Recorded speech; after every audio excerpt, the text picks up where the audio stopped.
ప్రభు నామమున అందరికీ కృతజ్ఞతాస్థుతులు చెల్లించుకున్నాం. వాక్యంలోకి వెళ్లే ముందు ప్రార్థించుకున్నాం.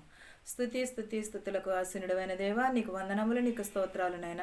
గడిచిన కాలమంతే మమ్మల్ని సజీవ రెక్కల కింద ఉంచినందుకు నీకు లెక్కలేని స్తోత్రాలు చెల్లించుకుని ప్రభా. ఎంతోమంది నాయన నీ యందు నిద్రించి ఉన్నారు నాయన ప్రభా. వరదలలో కొట్టుకుపోచున్నారు ప్రభా. వారందరినీ రక్షించమని అడుగుచున్నాం ప్రభా. వరదలు తగ్గుటకు వారి సహాయం చేయమని అడుగుచున్నాము నాయన ప్రభా. వారికి వసతులు అందుటకు సహాయం చేయమని అడుగుచున్నాం ప్రభా. ప్రతి ఒక్కరిని రక్షించమని అడుగుచున్నాం ప్రభా. ప్రతి ఒక్కరికి మారు మనసును దయచేయమని అడుగుచున్నాం ప్రభా.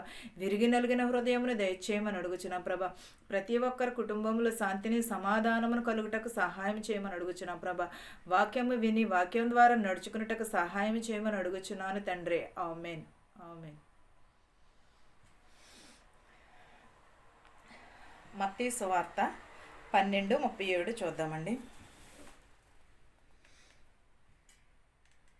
నీ మాటలను బట్టి నీతిమంతుడని తీర్పు నొందును, నీ మాటలను బట్టియే అపరాధివని తీర్పు నొందును. ఏంటండి?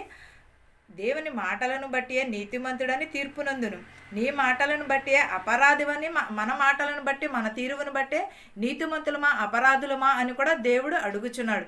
మనము అవునంటే అవును, కాదంటే కాదా అని అనేలాగా ఉండాలి. కానీ మనము తీర్పు తీర్చినప్పుడు ప్రతి ఒక్కటి కూడా లెక్కకు వస్తుంది కదండి. అపరాధములను పొందివాని వలె తీర్పు నొందుమని చెప్పుచున్నాడు. అప్పుడు శాస్త్రులలో పరిశ్రయలలోను కొందరు, బోధకుడా, నీ వలన ఒక సూచక్రియ చూడగోరుచున్నామని ఆయనతో చెప్పగా ఆయన ఇట్లనెను, వ్యభిచారులైన చెడ్డతరము వారులారా, సూచక క్రియలను అడుగుచున్నారు. ప్రవక్త అయిన యోనాను గూర్చిన సూచక క్రియయే గాని మరి ఏ సూచక క్రియ అయినను వారికి కనబడదని చెప్పుచున్నాడు. ఏంటండి? పరిశ్రయలలో శాస్త్రులలో కొందరు అడుగుచున్నారు, బోధకుడా, నీ వలన మేము ఒక సూచక్రియ చూడగోరుచున్నాము. ఆయనతో చెప్పక ఆయన ఏమని, వ్యభిచారులైన చెడ్డతరము వారులారా, సూచక క్రియల గురించి అడుగుచున్నారా అని యేసుక్రీస్తు. ఎందువలన మనము వ్యభిచారులమై ఉన్నాము, మనము చెడ్డవారుమై ఉన్నాము. దేవుడు మనకు మంచి ఈవులు ఇవ్వాలని ఈ లోకంలోనికి వచ్చి ఉన్నాడు.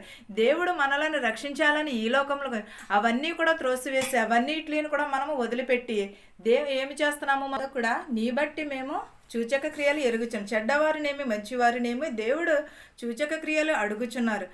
పరిశ్రయలు సూచక క్రియలు వారిని అనుగ్రహించమని సూచక క్రియ అయిన వారికి అనుగ్రహించబడును. ఏంటదండి? యోనాను బట్టి యోనాను గూర్చైనను మీరు సూచక క్రియలు తెలుసుకొనలేదా అని యేసుక్రీస్తు వారు పరిచయులకు చెప్పుచున్నారు. అనుగ్రహింపబడును అని చెప్పుచున్నాడు.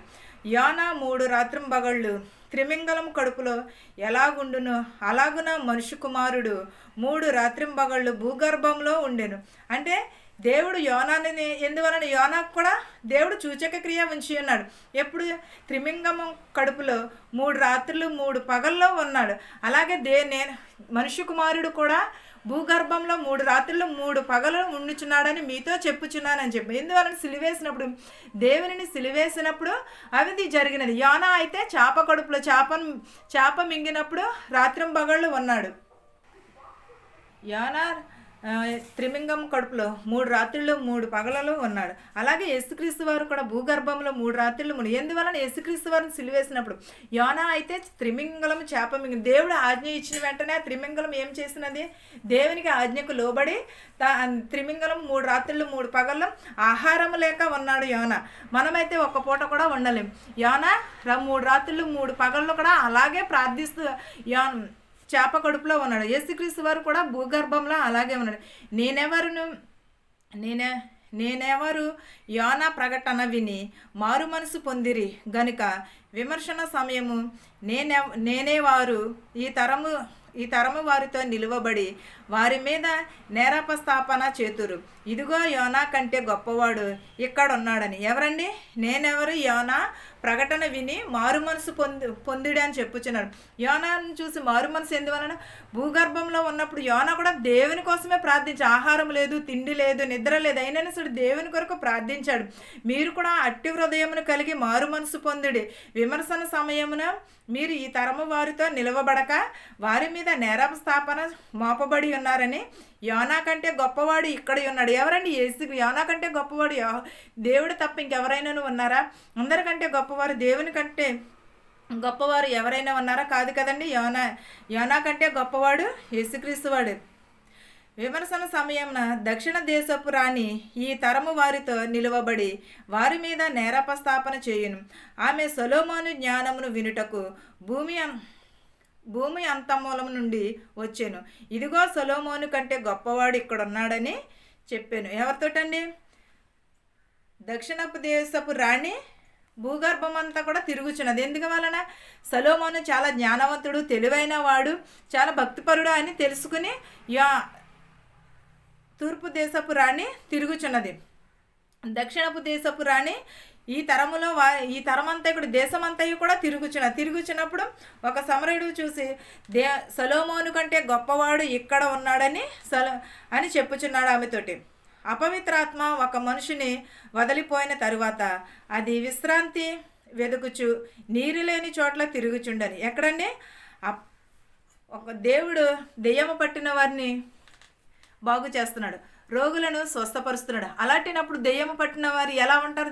వదిలి వెంటనే చాలా ప్రశాంతంగా ఉంటారు కదా. అలాంటి ప్రశాంతత కోసము, పవిత్రత కోసము దేశమంతా కూడా తిరుగుచున్నది, విశ్రాంతి వెతుకుచున్నది. నీరు లేక చాలా చోట్ల తిరుగుచూ ఉన్నప్పుడు విశ్రాంతి దొరుకునందున నేను వదిలి వచ్చిన నా ఇంటికి తిరిగి వెళ్ళుదుననుకుని వచ్చి ఆ ఇంటి ఏరున లేక అది ఊడ్చి అమర్చి ఉండుట చూచి వెళ్ళి తనకంటే చెడ్డవైన మరి 7 ఆత్మలను వెంటబెట్టుకుని వచ్చాను. అవి దానిలో ప్రవేశించి అక్కడనే కాపురం ఉండును. ఏంటండి? ఆ రాణి దేశమంతా తిరిగి కూడా విశ్రాంతి కోసం వచ్చినప్పుడు తనకంటే ముందుగా తన ఇల్లు ఊడ్చి దెయ్యములను తీసుకుని వచ్చి ఉన్నది. వాటికంటే చెడ్డవి, వాటన్నిటికంటే చెడ్డవిని తీసుకుని వచ్చి ఉన్నది. అక్కడ కాపురం ఉండెను. అందుచేత ఆ మనుషుని కడవటి స్థితి మొదటి స్థితి కంటే చెడ్డదగును. అలాగే ఈ దుష్టతరము వారిని సంభవించుననెను. ఏంటండి? కడపటి స్థితి కంటే ఇప్పుడు స్థితి ఎలాగ ఉన్నది? అంతకంటే దారుణంగా ఉన్నది. ఎందువలన? ఈ సాతానును శోధించడం వలన ఈ దెయ్యములను ఇంటికి తనకంటే ముందుగా దుష్టత్వమును కలిగి సంభవించిందని చెప్పుచున్నది. ఆయన సమాజములతో ఇక మాట్లాడుచుండగా ఇదిగో ఆయన తల్లియు సహోదరులను ఆయనతో మాట్లాడ గోరుచు వెలుపల నిలిచియుండిరి. ఏంటదండి? యేసుక్రీస్తు వారు అక్కడ కొండ మీద ప్రసంగం చేయించినప్పుడు జన సమూహంలోకి దక్షిణపు దేశపు రాణి తీసుకొచ్చిన దెయ్యములను వెళ్ళగొట్టుటకు యేసుక్రీస్తు వారి దగ్గరికి వెళ్ళిన తర్వాత ఆయన మాట్లాడుచున్నారు. తల్లియు సహోదరిని కూడా యేసుక్రీస్తు వారితో వెలుపలకి వెళ్ళి నిలబడి మాట్లాడుచుండగా 47 చూద్దామండి. అప్పుడు అక్కడు ఇదిగో నీ తల్లియు నీ సహోదరులను మాట్లాడవలెనని వెలుపల నిలిచి ఉన్నారని ఆయనతో చెప్పెను. అందుకాయన తనతో ఈ సంగతి చెప్పిన వారిని చూచి నా తల్లి ఎవరు, నా సహోదరులెవరు అని చెప్పి తన శిష్యుల వైపు చెయ్యి చాపి ఇదిగో నా తల్లియు నా సహోదరులను పరలోకమందున్న నా తండ్రి చిత్తము చొప్పున చెయ్యువాడే నా సహోదరుడును నా సహోదరియు నా తల్లియు అని. ఏంటని? పరలోకమందున్న తన తండ్రి చెప్పిన విధముగా చేయువారిని మాత్రమే తన తల్లియు తన తండ్రియు అని చెప్పుచున్నాడు. ఏమని? మనం పరలోక రాజ్యంలో ఏమి చెప్పుచున్నది, ఏమి జరుగుచున్నది? మనం ఈ లోకంలో ఉన్నాము కదా, అక్కడ జరిగినది ఇది కొన్ని వేల సంవత్సరముల కిందట రాసినది. అప్పుడు యేసుక్రీస్తు వారు ఈ భూమి మీద ఉన్నప్పుడు పాపులను రక్షించుటకు ఈ భూమి మీదకి వచ్చినప్పుడు రాయబడినవి. అదిగో నా తల్లి ఇదే. యేసుక్రీస్తు వారి తల్లి ఎవరు? ఇవన్నీ కూడా మనకు అందరికీ తెలిసినదే కదండి. యేసుక్రీస్తు వారి తల్లియు సహోదరియు కూడా వచ్చి ఉన్నారు. ఈవేళ నా సహోదరులు నా తల్లియు కాదు, నేను యెహోవా దేవుడు చెప్పిన నా సహోదరు నా తల్లి ఇదిగో అని పరలోకమందున్న నా తండ్రి చిత్తము చొప్పున చేయువాడు మాత్రమే నా తల్లి నా తండ్రి నా సహోదరే అని చెప్పుచున్నాడు.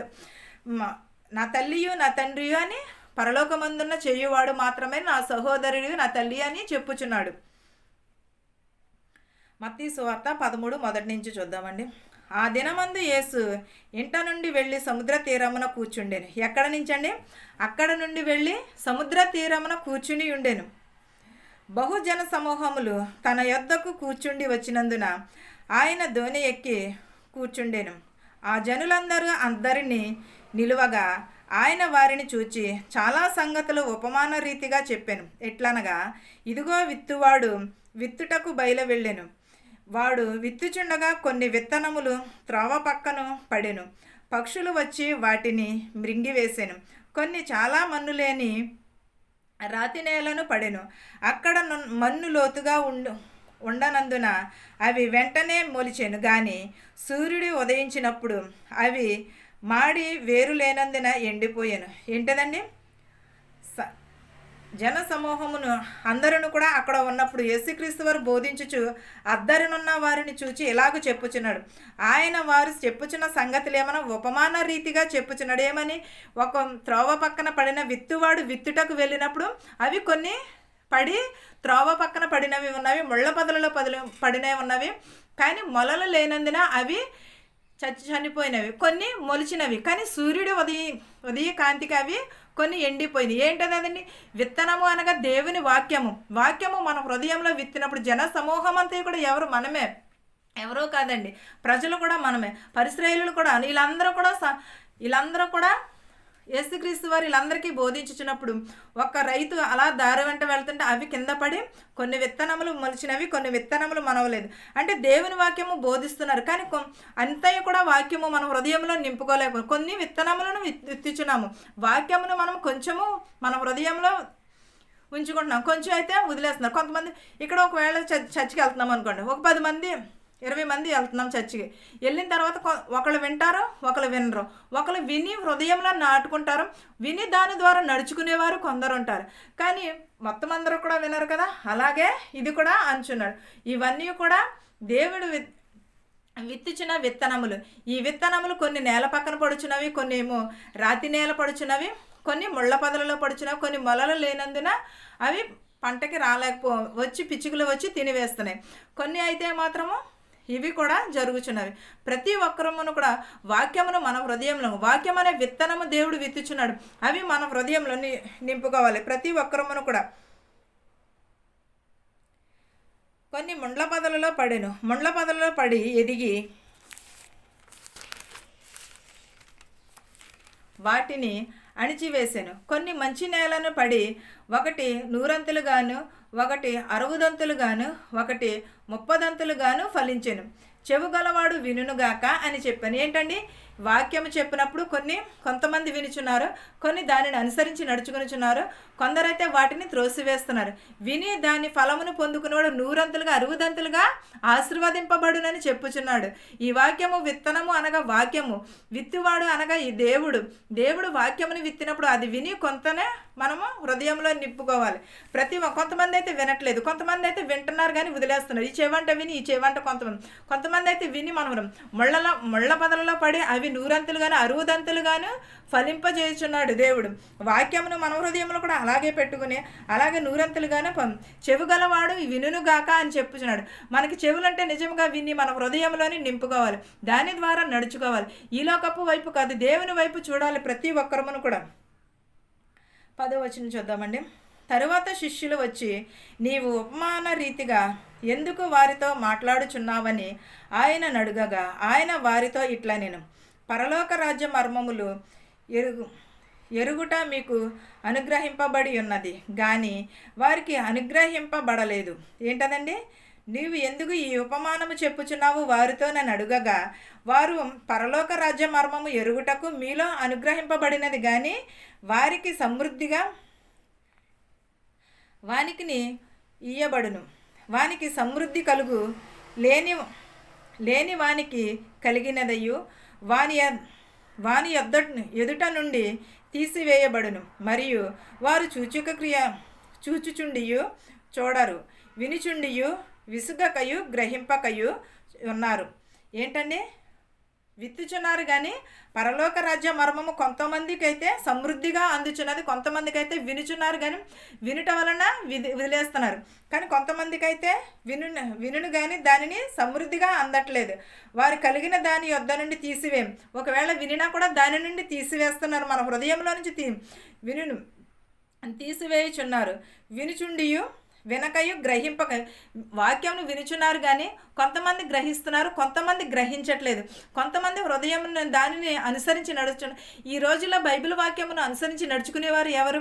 ప్రతి ఒక్కరూ కూడా ఈ లోకమును ఆశిస్తున్నారే తప్ప కానీ దేవుని వాక్యమునకు ఎవరును కూడా మొగ్గు చూపట్లేదు. దేవుని వాక్యమును కూడా ఎవరును కూడా లోబడట్లేదు. దేవుని వాక్యమును అనుసరించి ఎవరును కూడా నడుచుకోవట్లేదు. వినుచు వినకయు గ్రహింపకయు ఉన్నారని చెప్పుచున్నాడు. ఇందు నిమిత్తము నేను ఉపమాన రీతిగా వారికి బోధించుచున్నాను. ఇందువలన విని వినక వదిలేస్తున్నారు కాబట్టి ఇది వాళ్ళకి నేను ఉపమాన రీతిగా చెప్పుచున్నాను, ఉపమాన రీతిగా బోధించుచున్నానని చెప్పుచున్నాడు. ఈ ప్రజలు కన్నులారా చూచి చెవులారా విని హృదయంతో గ్రహించి మనసు త్రిప్పుకుని నా వలన స్వస్థత పొందకుండునట్లు వారి హృదయము క్రొవ్వినది, వారి చెవులు వినుటకు మందములైనవి, వారు తమ కనులు మూసుకుని ఉన్నారు. గనుక మీరు వినుట మట్టుకు విందురు గాని గ్రహింపనే గ్రహింపరు, చూచుట మట్టుకు చూచుదురు గాని ఎంత మాత్రము తెలుసుకొనరు అని యెషయా చెప్పిన ప్రవచనము వీరి విషయమై నెరవేరుచున్నది. ఏంటదండి? ప్రజలు కన్నులారా చూచుచున్నారు, చెవులారా వినుచున్నారు, హృదయంతో గ్రహించుచున్నారు, మనస్సు త్రిప్పుకునుచున్నారు. నా వలన స్వస్థత పొందినట్లు వారి హృదయములలో క్రొవ్వినది. ఏంటదండి? స్వస్థత పొందుచున్నారు కానీ వారి హృదయంలో క్రొవ్వినది, వారి చెవులు వినుటకు మందములైనవి. ఏంటదండి? మన హృదయం ఎలా ఉన్నది? క్రొవ్వి పట్టి ఉన్నది. మన చెవులు మందము కలిగి ఉన్నవి. ఎందువలన? దేవుని వాక్యమును వినుటకు మనకి శ్రద్ధ లేదు. దేవుని వాక్యమునకు మనము లోబడుటకు మనము ఎంత శ్రద్ధ చూపిస్తున్నామో దేవుడు చెప్పుచున్నాడు కదండి. నీ మాటలో నా మాటలు కాదు, దేవుని చెప్పుచున్న మాటలు ఇవి. ప్రతి ఒక్కటి కూడా దేవుడు చెప్పుచున్నాడు. చెవు గలవారు వినుగాక అని. అంటే మనకి చెవులు ఉన్నట్ట లేనట్టు అంటారు వాక్యము వినుటకు. ఈ చెడ్డ మాటలు పలుకుటకు నాలుగు ఉంటుంది, చెడు మాటలు వినుటకు చెవు ఉంటుంది, అనుటకు హృదయం ఉంటుంది. కానీ దేవుని వాక్యం వినుటకు మాత్రం అవేమీ కూడా ఉండవు, అవేమీ కూడా మన దరికి చేరవు. మనం చెడు చూడటానికైతే కన్నులు చాలా తేటగా చేసుకుని వింటాం. మనము ఫోన్ ఉన్నదండి, ఇప్పుడు ఒక ఫోన్ ఉన్నదండి, ఆ ఫోన్లో ఇప్పుడు చూస్తాము. ఇలా చూసాను పెద్ద పెద్ద పెద్ద కళ్ళు వేసుకుని చూస్తాం. అలాగే బైబిల్ ఎందుకని చూడరు? బైబిల్ కూడా అలాగే చూడాలి కదా. వాక్యం వస్తుంది, సౌండ్ తగ్గించండి అని అంటారు, వెంటనే సౌండ్ తగ్గించేస్తాం. అదే సినిమా పాటలు వస్తే అది సౌండ్ ఇట్టు అని అంటారు. దీనికున్న సినిమా పాటలకున్న శ్రద్ధ దేవుని వాక్యంలో ఎందుకని ఉండట్లేదు? మనకి ఎప్పుడైనా గ్రహించుకున్నారా? మన మనసు అయితే ఎలా ఉన్నది? క్రొవ్వి పట్టి ఉన్నది. చెవులైతే మందము కలిగి ఉన్నవి. అది మందము కలిగి కాదండి. మనం ఎప్పుడు కూడా దేవుని వాక్యమునకు మాత్రమే మనం మందమును దుప్పియు తుట్టేయు కూడా తీసుకుని ఉండాలి. మన చెవులు ఎప్పుడు కూడా వాక్యము వినుటకు తేటగా చేసుకుని ఉండాలి. మన చెవులు ఎప్పుడు శుభ్రము చేసుకుని ఉండాలి వాక్యమును. మనకు హృదయమునకు కొవ్వు పట్టినది, క్రొవ్వు అంతా కూడా తీసివేయాలి. దేవుని వాక్యమునకు లోబడి ఉండాలి. కన్నులు మూసుకుని ఉన్నారు. ఏంటండి? దేవుని వాక్యం వచ్చినప్పుడు ఏం చేస్తున్నారు? కన్నులు మూసుకుని ఉన్నారంట. మనం ఎలాగ ఉన్నాము? కన్నులు వినుటకు విందురు కానీ గ్రహింపనే గ్రహింపరు అని చెప్పుచున్నాడు. వినుటకు వింటారు కానీ అది హృదయంలో నింపుకున్నటకు మాత్రం స్థలము లేదు, ఎంత మాత్రమును కూడా దానికి చోటే లేదు. అసలు దేవుని వాక్యమునకు చోటున్నదంటారా? లేదు. ఎందువలన? ఈ లోకపు ఆశల వైపు చూస్తున్నాం మనము, అంతేగాని దేవుని వైపు చూడట్లేదు. ప్రతి ఒక్కరూ కూడా దేవుని వైపును మాత్రమే చూడాలి. ఈ చుట్టూ ఉన్న దానికోసం కాదు. భూలోక సంబంధమైన బేదలాజరు ధనవంతుడు ఏమయ్యాడండి? బేదలాజరు ఇక్కడ చాలా బాధపడి ఉన్నాడు, చాలా కష్టాలు పడ్డాడు. ధనవంతుడైతే అన్నీ సమకూర్చుకున్నాడు. కానీ దేవుని రాజ్యంలోకి ఎవరు వెళ్ళారు? బేదలాజరు వెళ్ళారా? లేకపోతే ధనవంతుడు వెళ్ళాడా? లాజరు వెళ్ళాడు. దేవుడిని ఏమని అడుగున్నాడు? నేను నీ పేరట ఇన్ని చేసి ఉన్నానే, లాజరు అయితే బేదవాడని అడుగుంటే అలాంటి వారిది మాత్రమే రాజ్యం అని చెప్పి ఉన్నాడు. ఈరోజు మనం వినేవారుగా ఉన్నామా, చెప్పేవారుగా ఉన్నామా అనేది కాదు, మన హృదయంలో ఎంత వాక్యము ఉన్నది, మనము వాక్యమునకు ఎంత లోబడి ఉంటున్నాం అనేది ముందు మనం ప్రశ్నించుకోవాలి. ఎదుటివారు ఏం చెప్తున్నారా అనేది కదా. మన హృదయం ఎంత విశ్వాసము కలిగి ఉన్నది, మన హృదయంలో జ్ఞానం ఎంత, దేవుని వాక్యం ఏడల మన హృదయం ఎలా ఉన్నదని మనం గ్రహించుకోవాలి. ప్రతి ఒక్కరమును కూడా దేవుని వాక్యమునకు లోబడి ఉన్నారు. చెవుగలవారు వినుదురుగాక గ్రహింపరు. ఏంటని? విందురు కానీ గ్రహింపరు. చూచుట మట్టుకు చూతురు కానీ ఎంత మాత్రమును కూడా వాక్య మర్మములు తెలుసుకున్నారని చెప్పు. ఇలా చెప్తుందా? సర్లే మాకు తెలియదేంటి అని అనుకుంటారు. కానీ వినుటకు మందముగా ఉన్నది ఏంటది? చెవులు. హృదయము కొవ్వి పట్టి ఉన్నది.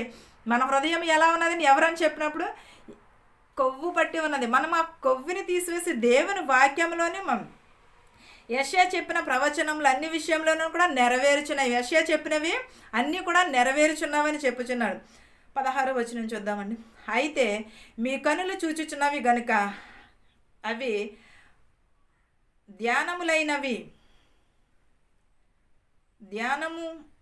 లేనివి. ఏంటదండి? మన కన్నులు చూచుచున్నవి కానీ అవి ధ్యానము లేనివి, మీ చెవులు వినుచున్నవి గనుక అవి ధ్యానములైనవి. ఏంటదండి? ధ్యానములు అంటే మనం చూచుచున్నాము, వినుచున్నాము, కానీ మన చెవులు ఎలాగున్నాయండి? మందము కలిగి ఉన్నవి. అనేక ప్రవక్తలు నీతిమంతులను మీరు చూచిన నాటి చూడగోరియు చూడకపోయిరి, మీరు విను వాటిని వినగోరియు వినకపోయితిరి.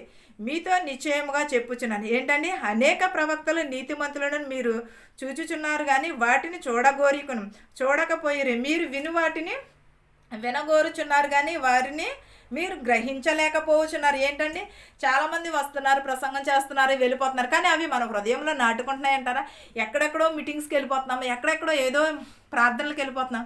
మన హృదయం సరిగా లేనప్పుడు ఎంత లెక్క ప్రార్థనకి వెళ్ళినా కూడా వ్యర్థమే, ఎంత ఏమి చేసినా కూడా వ్యర్థమే, ప్రతి ఒక్కటిని కూడా వ్యర్థము. మన హృదయం మారినప్పుడు, మన మనసు మారినప్పుడు ఎంత ప్రార్థించినా, మనం ఎంత నమ్మకం కలిగి ఉన్నా కూడా మన హృదయం ముందు శుద్ధి కావాలి. మన చెవులు ముందు తుప్పు పట్టి ఉన్నవి, వాటిని శుద్ధి చేసుకోవాలి. మన హృదయమును శుద్ధి చేసుకోవాలి, మన కన్నును శుద్ధి చేసుకోవాలి. అప్పుడు మనము దేవునిలో ఎదగాలి, దేవునికి లోబడి ఉండాలి. ప్రతి విషయంలోనే ప్రవకం నీతి మంచులు చూచుచున్నారు కానీ చూడకపోయితిరి, మీరు వినుచున్నారు కానీ వినకపోతిరి, మీతో నిశ్చయముగా చెప్పుచున్నానని చెప్పుచున్నాడు. విత్తువాని గూర్చిన ఉపమాన భావము వినుడి. ఎవడైనను రాజ్యమును గూర్చి వాక్యము వినియు గ్రహింపక ఉండగా దుష్టుడు వచ్చి వాని హృదయంలో విత్తబడిన దానిని ఎత్తుకుని పోవును. త్రోవ పక్కన విత్తువాడు వీడే. ఏంటండి? విత్తువాడు ఉపమాన రీతిగా భావము వినుడి. ఎవడైనను రాజ్యమును గుచ్చి వాక్యమును గుచ్చి గ్రహింపచుండగా దుష్టుడు వచ్చి వాని హృదయములలో విత్తబడిన దానిని ఎత్తుకుపోవును. త్రోవ పక్కన పడిన విత్తనము వీడే. ఎవరండి? రక్షింపబడనవాడు త్రోవ పక్కన పడిన విత్తనము వలె ఉన్నాడు. మనం ఎప్పుడును కూడా దేవుని వాక్యము విని దాని ద్వారా మన హృదయంలో నింపుకోవాలి. ప్రతి ఒక్కరమును కూడా దేవుని వాక్యం, ఈ లోకపు వైపు కాదు, నీవును నేనును కూడా ప్రతి ఒక్కరమును కూడా దేవుని వైపును మాత్రమే చూడాలి. దేవుని వాక్యమునకు మనము విత్తబడిన మంచి నేలను పడిన విత్తబడిన వారి వలె ఉందాము. వాక్యంలోని మనము మెలుగుదాము. ఈ వాక్యమును మీకును మీ హృదయాలకి శాంతిని సమాధానమును కలుగజేసును గాక. ఆమేన్. ప్రార్థించుకుందాం. స్తుతులకు ఆశీనుడైన దేవా, నీకు వందనములు, నీకు స్తోత్రాలు నాయన. దయగల మా తండ్రి, కృపగల దేవా, నీకు వందనాలు నాయన ప్రభ. గడిచిన కాలం అంతే మమ్మల్ని కాచి కాపాడి సజీవ రెక్కల కింద మమ్మల్ని ఉంచినందుకు నీకు లెక్కలేని స్తోత్రాలు చెల్లించుకునిచున్నాం ప్రభ. మా హృదయములు మార్చు, మా మనసులు మార్చుమని అడుగుచున్నాం ప్రభ. విత్తువారి కంటే ప్రభ మేము విత్తబడి దాన్ని ఫలించే వారిగా ఉండుటకు సహాయం చేయమని అడుగుచున్నాము నాయన ప్రభ. వాక్యం అనే విత్తనము మా హృదయంలో నింపుకొని దాని ద్వారా నడుచుకునే భాగ్యమును దయచేయమని అడుగుచున్నాను ప్రభు. మా శత్రువుల్ని మిత్రువుల్ని దీవించమని అడుగుచున్నాము నాయన ప్రభ. ధనికులనేమి భేదాలనేమి దీవించమని అడుగుచున్నాం ప్రభ. మా శత్రువుల్ని మిత్రువులను కూడా దీవించమని అడుగుచున్నాము నాయన ప్రభ. బస్సులో వెలుచున్నట్టు వారిని హెలికాప్టర్లో వెలుచున్నట్టు వారిని ట్యాక్సీల మీద ఆటోల మీద వెలుచున్నట్టు ప్రతి ఒక్కరిని కూడా రక్షించమని వారి గృహాలకు చేర్చమని అడుగుచున్నాము నాయన ప్రభ. నేను హాస్పిటల్లో నాయన ప్రభ చాలామంది బాధపడుచున్నారు ప్రభు, వారిని రక్షించమని అడుగుచున్నాం ప్రభ. నేను ఎంబసీలో పని లేక పని కోసం బాధపడుచున్నారు ప్రభ, వారి పనికి దయచేయమని అడుగుచున్నా ప్రభ. మెడికల్లో పాస్ అయ్యేటకు సహాయం చేయమని అడుగుచున్నాము నాయన ప్రభ. నేను ఇతర దేశంలో నాయన ప్రభ వెళ్ళాలని ప్రయాణం పెట్టుకున్నారు ప్రభ, వారి ప్రయాణం అంతట్లో మీరే తోడు నీడగా ఉండమని అడుగుచున్నాము నాయన ప్రభ. ఇతర దేశంలో పనిచేయటకు ప్రభ శక్తిని బలాన్ని దయచేయమని అడుగుచున్నాం ప్రభ. ప్రతి ఒక్క కుటుంబంలో శాంతిని సమాధానమును దయచేయమని అడుగుచున్నాం ప్రభ. జ్వరాలతో బాధపడి ఉంటున్నారు ప్రభ, వారందరినీ ప్రభ స్వస్థపరిచి వారి గృహాలకు చేర్చమని అడుగుచున్నా ప్రభ. యాక్సిడెంట్ అయి బాధపడుచున్నారు ప్రభ, వారి గాయములను ముట్టమని అడుగుచున్నా ప్రభ. గర్భిణీ స్త్రీలకు సులువైన కనుపు దయచేయమని అడుగుచున్నా ప్రభ. బాలింతలను దీవించమని అడుగుచున్నాం ప్రభ. పిల్లలు లేని వారికి పిల్లలు దయచేయమని అడుగుచున్నాం ప్రభ. యవనస్తుల్ని యవన రాళ్ళను కూడా దీవించమని అడుగుచున్నాం ప్రభ. చదువుకుంటున్న బిడ్డలకు ప్రభ జ్ఞానమును తెలివిని దయచేయమని అడుగుచున్నాం ప్రభ. యవనస్తులని కాడు మోయట ఎంతో మనోహరమని చెప్పి ఉన్న దేవా, నీకు వందనములు, నీకు స్తోత్రాలు నాయన ప్రభ. ప్రతి ఒక్క కుటుంబంలో శాంతిని సమాధానమును దయచేయమని అడుగుచున్నాము నాయన ప్రభా.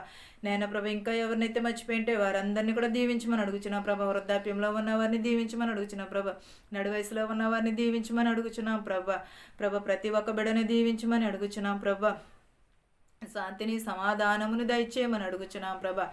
ప్రతి ఒక్కరిని రక్షించమని అడుగుచున్నాం ప్రభా. ప్రతి ఒక్క కుటుంబంలో శాంతిని సమాధానమును దయచేయమని అడుగుచున్నాము నాయన ప్రభా. నేను ఇంకను ఎవరినైతే మర్చిపోయింటే వారందరినీ కూడా రక్షించమని అడుగుచున్నాం ప్రభా. విధవరాలను దీవించమని అడుగుచున్నాము నాయన ప్రభా. నాన్న, వరుడు కోసం వధువు కోసం చూస్తున్న వారిని కూడా దీవించమని అడుగుచున్నాం ప్రభా. వారికి సాటి అయిన సహాయము చేయమని అడుగుచున్నాం ప్రభా. ప్రతి ఒక్క బిడ్డని దీవించమని అడుగుచున్నాము నాయన ప్రభా. ఆరోగ్యమును ఆయుష్ను దయచేయమని అడుగుచున్నాం ప్రభా. నేను సేవ చేయించిన వారిని కూడా దీవించమని అడుగుచున్నాం ప్రభా. అప్పుల బాధల్లో ఉన్న వారిని దీవించమని అడుగుచున్నాం. వారి అప్పుల బాధల నుంచి తొలగించమని అడుగుచున్నాం ప్రభా. సొంత ఇల్లుల కోసం ఎదురు చూస్తున్నారు ప్రభా. వారికి సాటి అని సహాయం చేయమని అడుగుచున్నాము నాయన ప్రభా. మా దేశాన్ని మా సంఘాన్ని దీవించమని అడుగుచున్నాం ప్రభా. పరిచర్య చేయించిన ప్రతి ఒక్క బిడ్డని దీవించమని అడుగుచున్నాం ప్రభా. ఉద్యోగాలు చేసుకుంటున్న వారిని, ఉద్యోగాలు లేని వారిని కూడా ప్రభా సురక్షితంగా చేర్చమని అడుగుచున్నాం ప్రభా. వారి రాకపోకలు యందు మీరే ఉండమని అడుగుచున్నాం ప్రభా. మాకు ప్రతి ఒక్క కుటుంబంలో శాంతిని సమాధానమును దయచేయమని అడుగుచున్నాను తండ్రి. ఆమేన్. పరలోకమందున్న మా తండ్రి, నీ నామము పరిశుద్ధపరచబడును గాక, నీ రాజ్యం వచ్చును గాక, నీ చిత్తము పరలోకమందు భూవేందు నెరవేరినట్లు మానుదినాహారము నేడు మాకు దయచేయము. మా ఎడల అపరాధములు చేసిన వారిని క్షమించినట్లు మేము క్షమించిన ప్రకారం క్షమించుము. దుష్టు నుండి, శోధన నుండి తప్పించుము. రాజ్యమును, శక్తియు, మహిమయు నీవై ఉన్నావు మా తండ్రి. ఆమెన్. ఆమెన్. అందరికీ వందనాలండి.